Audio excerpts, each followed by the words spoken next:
I talk to a lot of coaches all the time. New coaches that have been around for 3 to 5 years. And what I found is that they all pretty much struggle with the exact same thing. And it's marketing. Simple as that. I was chatting with a guy earlier this morning, and he's been running his business for, I want to say, 6-7 years. I don't remember what type of business it was, or I don't want to get into the specifics of like the actual business itself. However, he's put things down for a while and decided to kind of just put his business on pause because he was having trouble getting clients. He's paid, I think he said, over 50 grand of, he's invested over 50 grand into his business. Not necessarily on like employees and stuff like that, but he's hired coaches, he's hired brand courses, like he's done all this different stuff, and it came out to about 50 grand of what he spent over the time. And one thing I'm finding is that there's so many ways that people are teaching people how to go grow their coaching business, but there's really only a few ways that actually work in 2024. I guess 2025 now.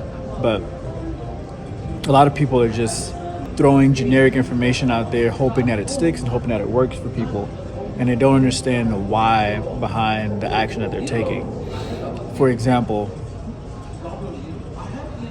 just because you're marketing more doesn't mean you're marketing right. Just because you're talking to everyone doesn't mean that you're talking to any singular person or any singular group. Marketing is a good thing when you know how to use it. It's a terrible thing when you have no clue what you're doing. One of the biggest things about marketing is that it's a process. So obviously marketing is gonna get more eyeballs on your content, on your brand, on your business.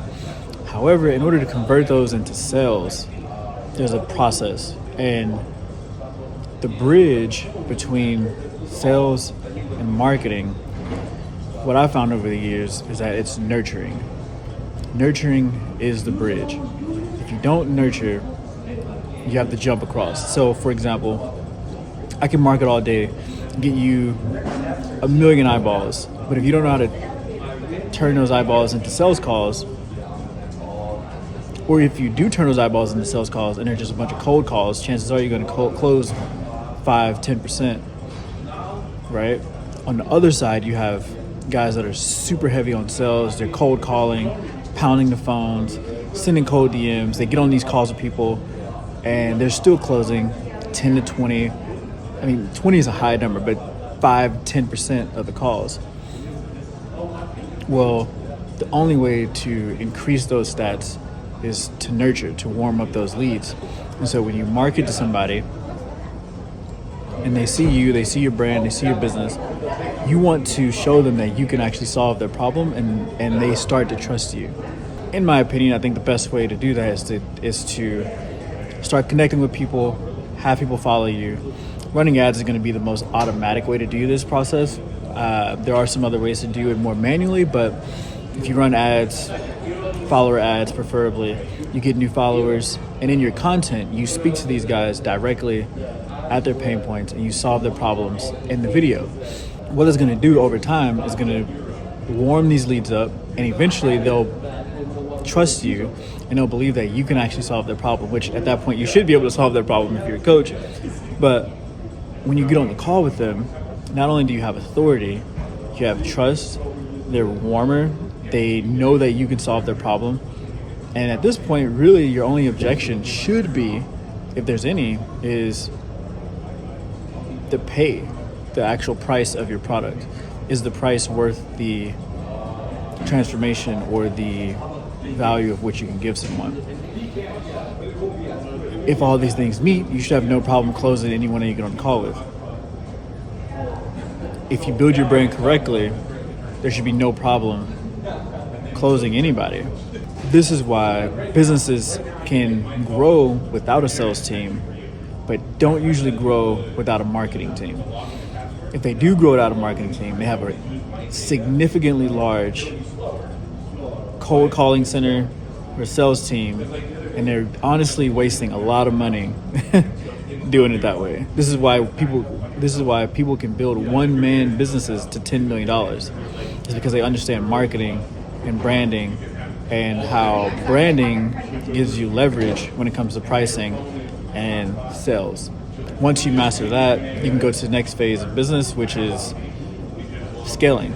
We can start adding ads, we can start pumping out case studies, we can start pumping out testimonials, and at that point it becomes a system where people are going to get in your business every single day, every single week, every single month, and you just have to keep up with the oil changes.